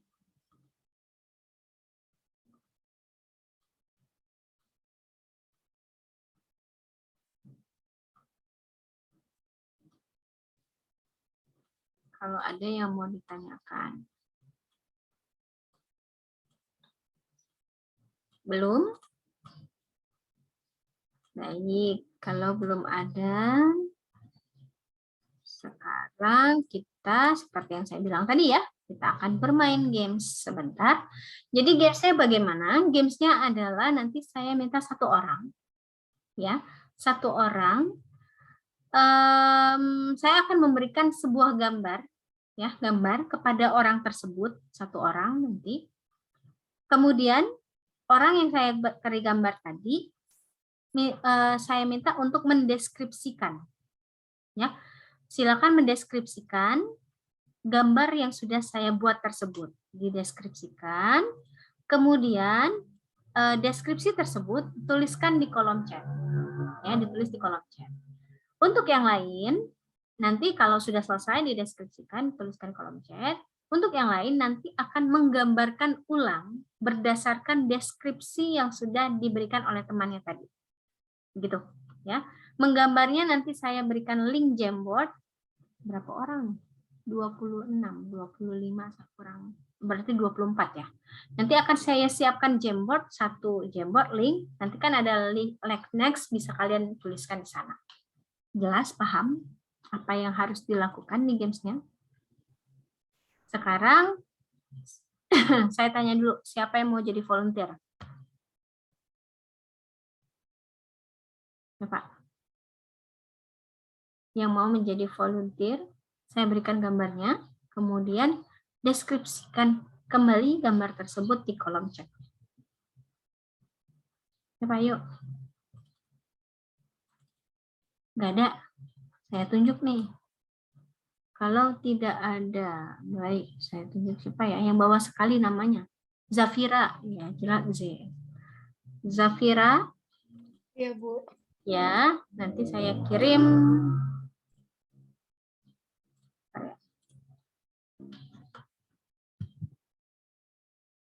Kirimkan gambarnya ke Zafira. Jangan kasih ke temannya ya. Oke, Bu. Sebentar, sebentar.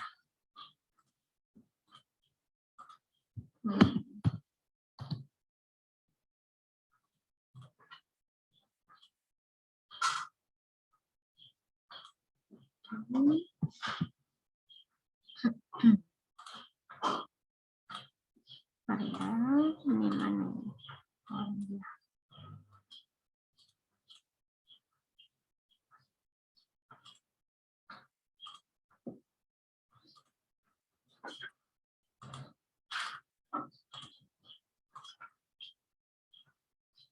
Oke, sudah ada ya gambarnya. Silakan Zafira mendeskripsikan dulu hasil deskripsinya, tulis di kolom chat aja langsung biar semua temannya bisa baca. Baik, Bu.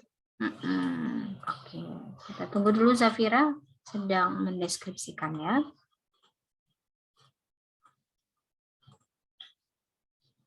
Email saya siapkan. Ya.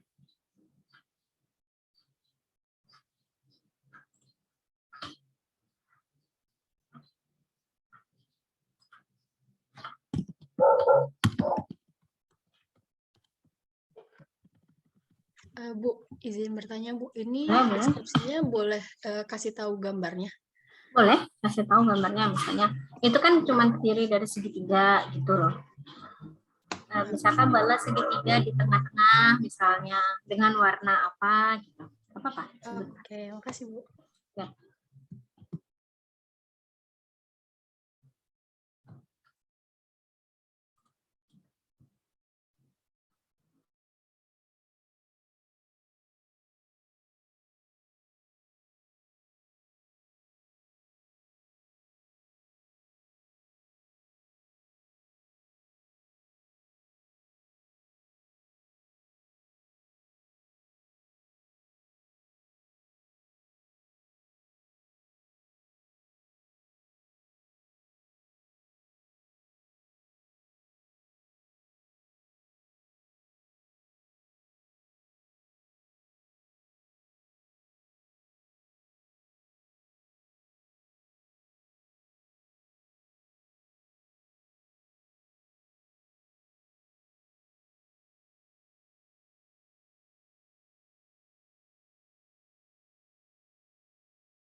Oke, sudah Zafira sudah. Oh, Zafira, jangan direct ke saya, ke everyone ya. Oh iya Bu, Oke. baru nggak. Oke, Bu. Iya, ya.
Oke, sudah selesai Zafira deskripsinya? Gambar kedua nomor 2 ada typo Bu. Ah, yes. Oke. Kalau selesai baru saya kasih link ke teman-temannya.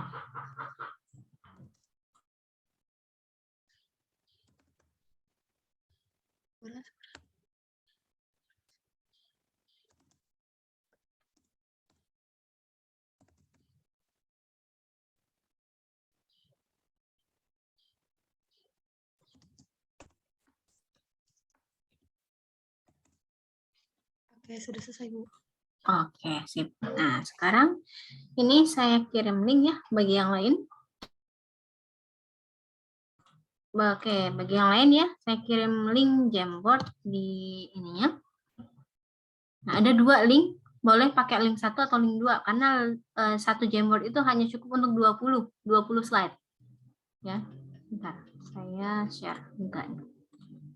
Ini kan ini link 1. Nah, cuman cukup untuk 20 slide. Jadi kalau kan di sini kan 26 ya. Nah, boleh sisanya itu ke link 2 kalau nggak cukup. Jadi di atasnya silakan tuliskan nama dulu. Namanya siapa, terus baru gambar berdasarkan apa yang sudah dideskripsikan oleh temannya tadi. Ya, silakan dibaca. Boleh tuliskan namanya dulu, kemudian baru gambarkan. Boleh nih yang mau ke link 2 boleh. Ini kan bisa di slide-slide tuh di atas nih. Frame ya, bukan slide ya, frame.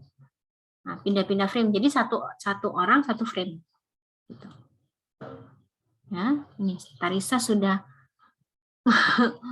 ini ngambil slide 1 ya, slide 2, slide 3 gitu ya terus ya. Kalau nggak dapat di link pertama boleh pindah ke link kedua karena cuma 20 frame di Jamboard. Silakan digambarkan dulu.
Ini kalian bisa pakai yang ada di sini ya.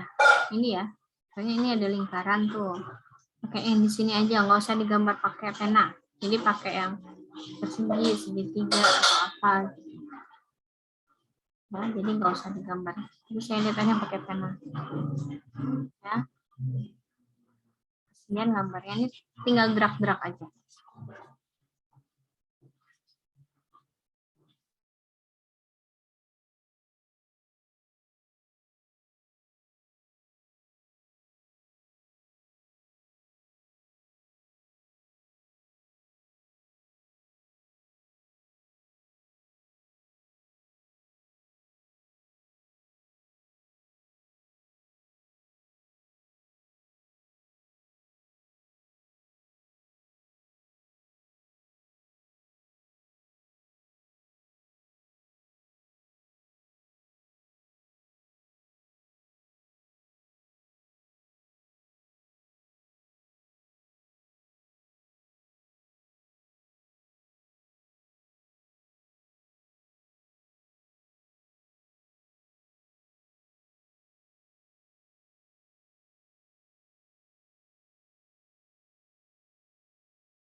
Oke, baik, sambil kita lihat ya.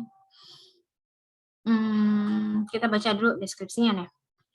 Gambar pertama, bola segitiga putih dengan outline hitam di dalam sebuah persegi berwarna biru muda dengan outline hitam.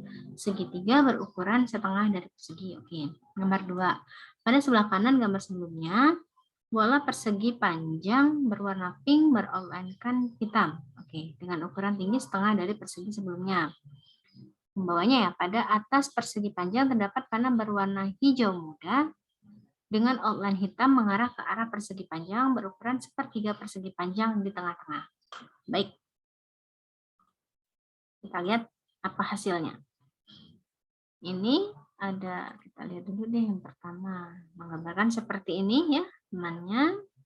Oke, ya, 2, 3, siap, 4,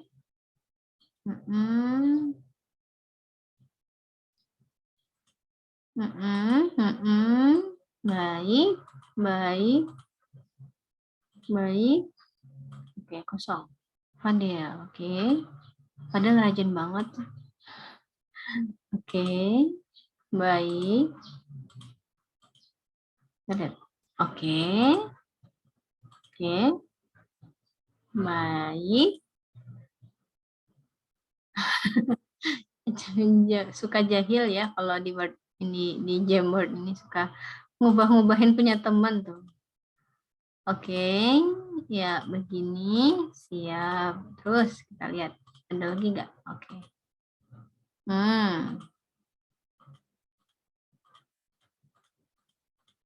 Habis, ada. Iya. Oke, sekarang kita lihat yang mana sih gambar yang saya kasih ke temannya ya, ke Zafira tadi. Ini adalah gambar yang saya kasih ke temannya tadi, ke Zafira. Gambar kotak, bukan segi, persegi ya, tengahnya ada putih. Kemudian di sampingnya ada kotak segi, persegi panjang, warna pink, katanya di atasnya ada tanda panah warna hijau. Selamat Novel, siap. Oke, kita lihat ya, mana tadi?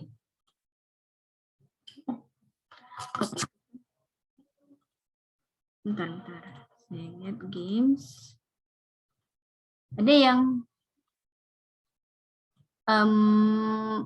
cukup mendekati ya, tapi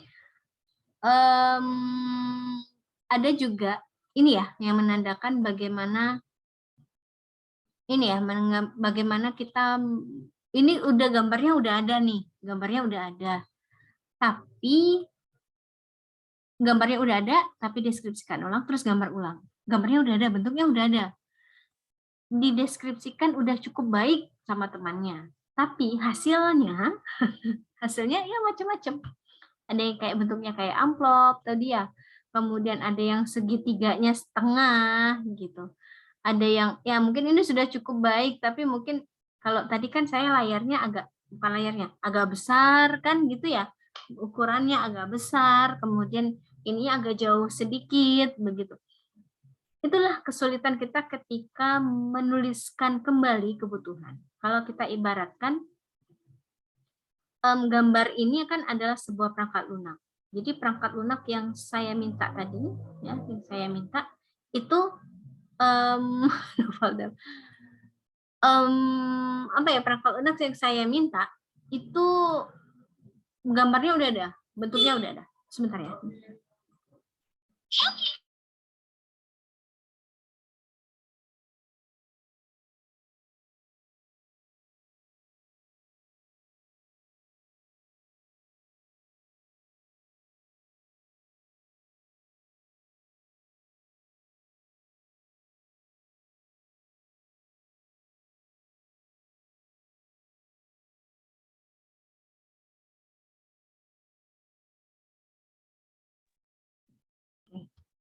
Biasa paket.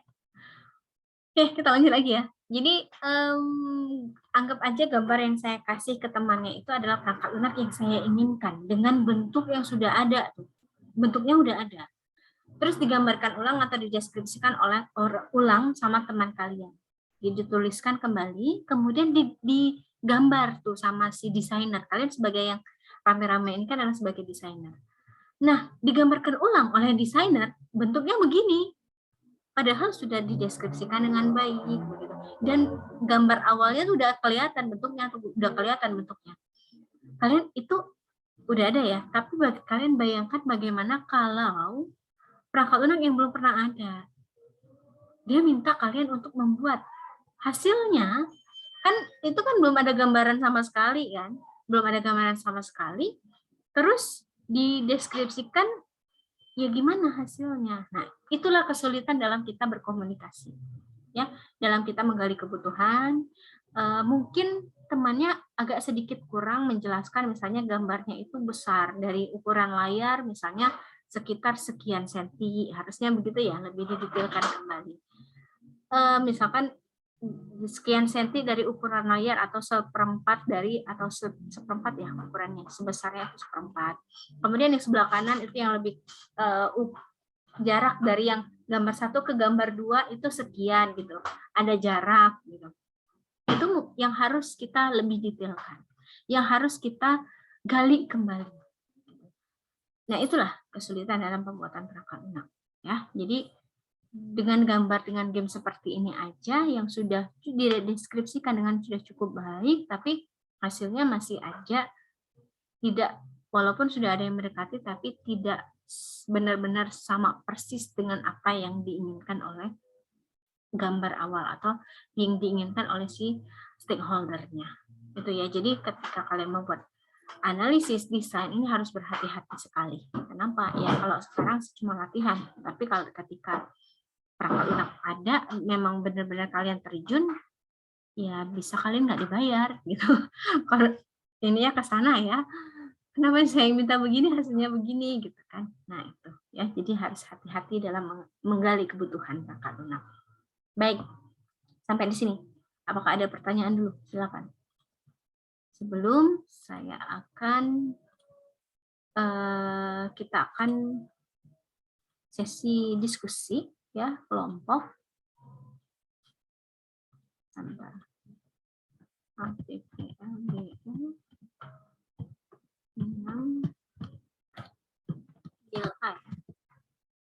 Ada yang mau ditanya dulu nggak?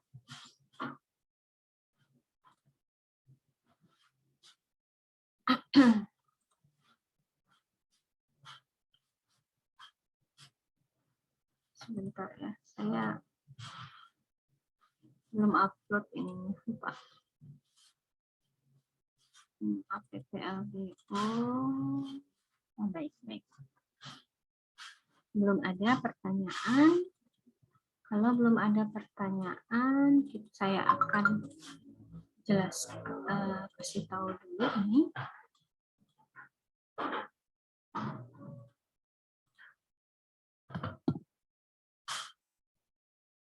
Bentar ya.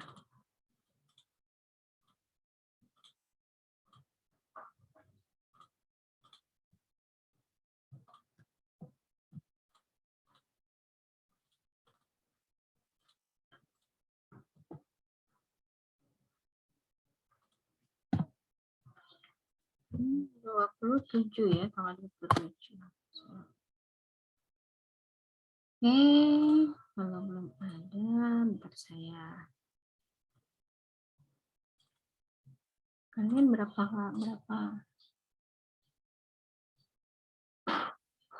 Mau tahu? Oh iya, silakan, nggak apa-apa. Mau login dari 2 device. 26. Kalau saya buka breakout room sebentar.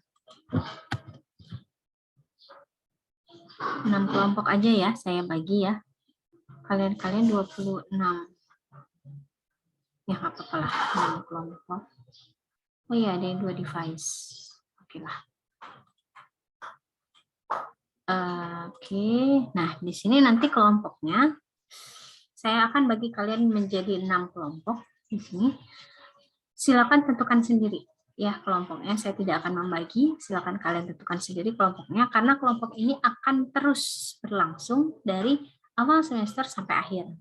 Jadi selalu ketemu kelompok ini. Karena kita yang seperti saya jelaskan di awal ya, kita itu project base. Jadi mulai hari ini saya akan beritahu kasusnya, kemudian hari ini juga kalian langsung bikin kebutuhan fungsional. Nanti misalkan pada saat masuk ke desain, nanti bikin use case gitu ya. Terus nanti masuk ke bikin use case, terus bikin skenario dan seterusnya, itu menggunakan project yang sekarang. Projectnya selalu sama di sepanjang semester. Nah itu. Sehingga nanti saya buka room ya, berroomnya 6 room. Silakan kalian assign sendiri diri kalian ya, mau ke room yang mana. Nanti kalau room 1 berarti kelompok 1, room 2 kelompok 2 dan seterusnya. Oke. Sekarang saya jelaskan dulu tugasnya sebelum saya kasih buka kelompok 1 sampai 6 ya. 1 sampai 6.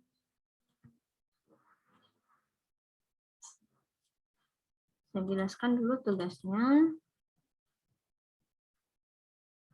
Oke.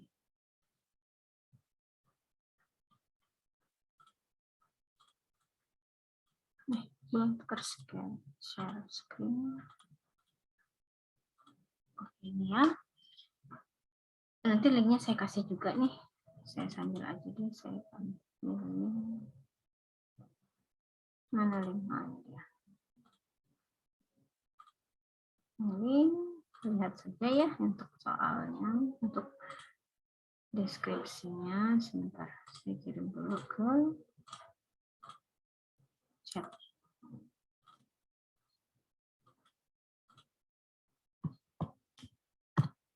Nah, itu deskripsi dari tugas proyeknya ya.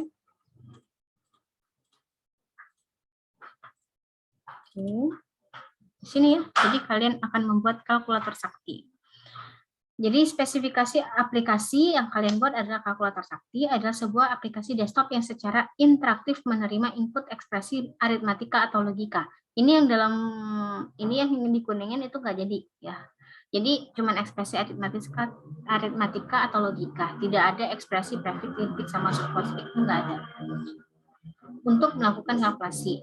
Ketika aplikasi dijalankan, user akan diberikan mode menentukan setting konfigurasi default. Konfigurasi yang dapat dipilih oleh user adalah memilih operator. Operator yang disediakan tadi adalah operator aritmatika sama logika. Jadi kalau aritmatika itu yang 1 tambah 2, 3 tambah 4. Kalau logika true and true atau 0 dan 1, itu kan true atau false. Kemudian memilih bilangan. Jika operator yang dipilih adalah operator aritmatika, maka bilangan yang disediakan ada 2. Ada angka Arab sama angka Romawi. Kalau angka Arab itu 1, 2, 3. Kalau Romawi, bentuknya Romawi 1, Romawi 2. Nanti di bawahnya ada penjelasan. Jika operator yang dipilih operator logika, user tidak perlu memilih bilangan, karena hanya disediakan bilangan logika. Ya, bilangan logika itu 1 atau 0, atau true dan false. Sekali ditentukan, kalkulator akan berfungsi dengan konfigurasi tersebut. Setelah user menentukan mode konfigurasi, maka user akan masuk ke mode perhitungan dan menampilkan hasil. Ya. User mengetikkan bilangan sesuai dengan format yang telah dipilih oleh user pada saat konfigurasi. Aplikasi akan mengenali ekspresi dan mengeksekusi ekspresi tersebut dan menampilkan hasil perhitungan. Setelah hasil perhitungan ditampilkan ke layar, maka ekspresi yang dimasukkan tadi dihapus. Kayak kalkulator biasa tuh, kan masukin 1 tambah 2, terus pas keluar 3-nya, 1 tambah 2-nya hilang. Gitu. Dimasukkan, dihapus dari layar, ditampilkan hanya hasil perhitungan. Jadi ini penjelasan tentang spesifikasi bilangan. Kalau angka Arab ya 0, 1, 2, 3, 9. Kemudian kalau angka Romawi begini ya, bilangan I1 Romawi, keterangan 1, kalau 2 Romawi 2. Bilangan dalam angka Romawi tidak memiliki representasi bilangan negatif, pecahan dan 0, dan dianggap yang bisa direpresentasikan dengan angka Romawi adalah 3999. Ya. Kemudian bilangan logika itu true false atau 1 0. Bilangan logika hanya ada 1. Kemudian ekspresinya kalau aritmatika dia melibatkan operator aritmatika bilangan Arab dan Romawi. Ini nggak ada bentuk ya. dan hasil dari ekspresi aritmatika adalah angka Arab. Jadi operator aritmatika yang ada atau disediakan hanya 6 ini. Tambah kurang kali bagi div modulus.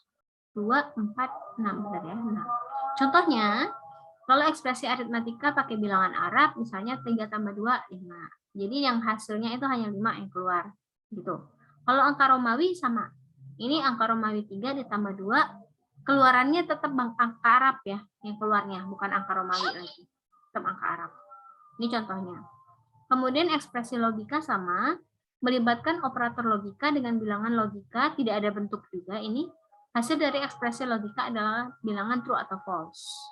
Bilangan logika 1 diasumsikan true dan logika 0 diasumsikan false. Jadi operator yang ada itu ada dan, or, atau not. Ya, contohnya begini, true dan false, false hasilnya. 1 dan 1 true. Not 0 berarti 1 kan true. Gitu. Keluarannya hasilnya hanya true dan false aja. Ya, walaupun dia dimasukkan adalah 1 dan 0, tapi keluarannya tetap true dan false. Oke, ada pertanyaan dulu tentang tugasnya. Ini yang akan kalian kerjakan. Jadi tenang, kalian nggak akan ngoding. Tapi kita menggali kebutuhan aja, menggali kebutuhan, kemudian sudah menggali kebutuhan, dilanjutkan nanti sama desain. Nggak akan di-coding ini. Ini nggak akan di-coding. Ada yang mau ditanya dulu? Silakan.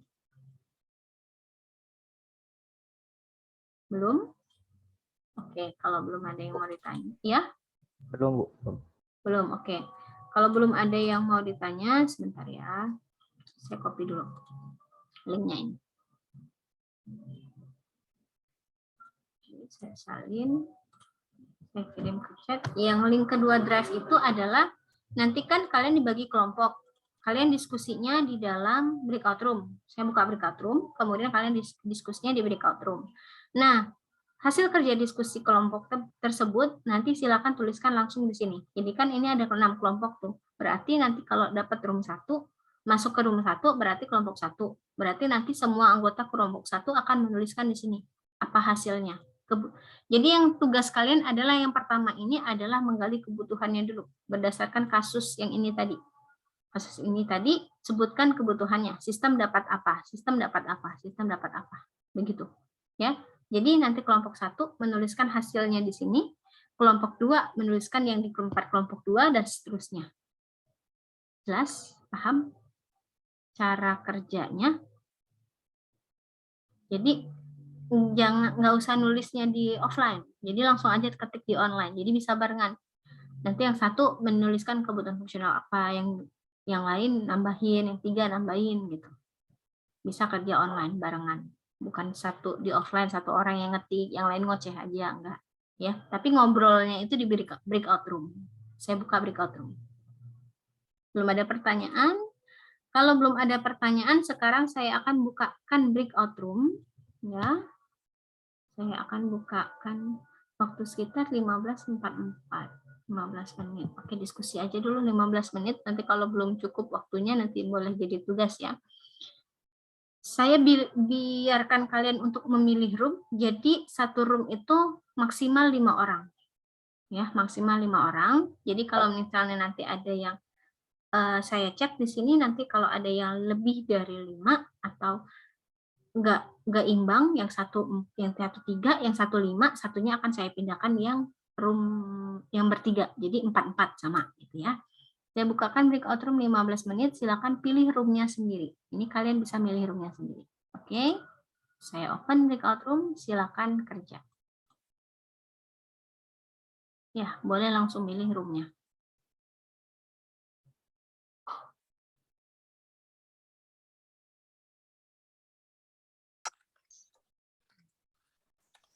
Ya, mungkin belum selesai ya.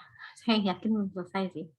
Ya udah, nanti silakan dilanjutkan saja kembali ya, mendefinisikannya, kemudian nanti langsung diisi aja di Google Doc yang tadi, langsung dituliskan di Google Doc yang tadi. Jadi pengumpulannya paling lambat saya tunggu ya sampai minggu depan gitu ya. Sampai minggu depan ya, minggu depan baru nanti kita akan coba bahas hasil dari kebutuhan fungsional yang sudah kalian definisikan secara kelompok tadi ya. Jadi kelompoknya tadi udah fix ya. Jadi ada satu kelompok yang 3 orang, yang lainnya itu berempat ya. Oke. Jadi selama perkuliahan ini, nanti selama 1 semester ini kelompoknya tetap begitu dia, anggota kelompoknya. Ada yang mau ditanya dulu nggak? Silakan. Izin bertanya, Bu. Boleh. Bu, berarti studi kasusnya kita tetap buat ya, Bu? Studi kasus. Gimana maksudnya studi kasus yang mana nih? Kan kita buat fungsional, menganalisis yang fungsional dan non-fungsional. Berarti kita ambil dari studi kasus, kita buat studi kasusnya dulu atau langsung ke pembagian non-fungsional sama fungsional? Langsung aja kebutuhan fungsional sama non-fungsionalnya aja dituliskan. Berdasarkan kasus yang tadi. Jadi nggak usah di copy ulang gitu ya. Nggak usah dideskripsikan ulang juga, nggak usah. Baik, Bu, makasih. Oke, langsung aja tuliskan kebutuhan fungsional sama non-fungsional. Kecuali kalau misalnya kalian ada sesuatu yang kalian definisikan di luar dari yang saya tuliskan, yang saya deskripsikan di PDF tadi. Misalkan ada tambahan apa dari kelompok kalian, misalnya menganggap inputannya benar, misalnya, boleh dituliskan. Tapi kalau sama-sama aja, ya nggak perlu tuliskan, oke? Baik, Bu. Ya, ada lagi yang mau ditanya? Silakan. Bentar ya, tunggu bentar ya.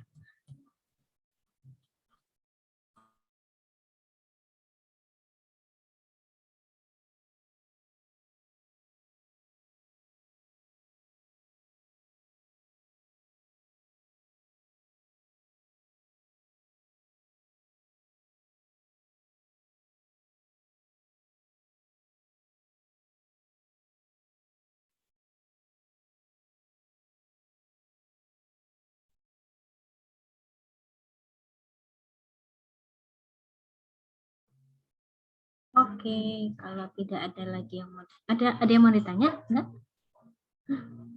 Cukup? Baik, cukup ya? Oke, baik. Kalau tidak ada yang mau ditanya, mungkin segitu aja untuk hari ini. Terima kasih atas partisipasi, kerjasama, dan perhatiannya. Saya ucapkan terima kasih.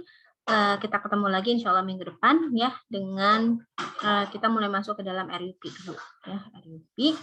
Nanti ya seperti inilah kira-kira proses pembelajarannya. Baik, mungkin segitu aja untuk hari ini. Terima kasih dan saya tutup dengan wassalamualaikum warahmatullahi wabarakatuh.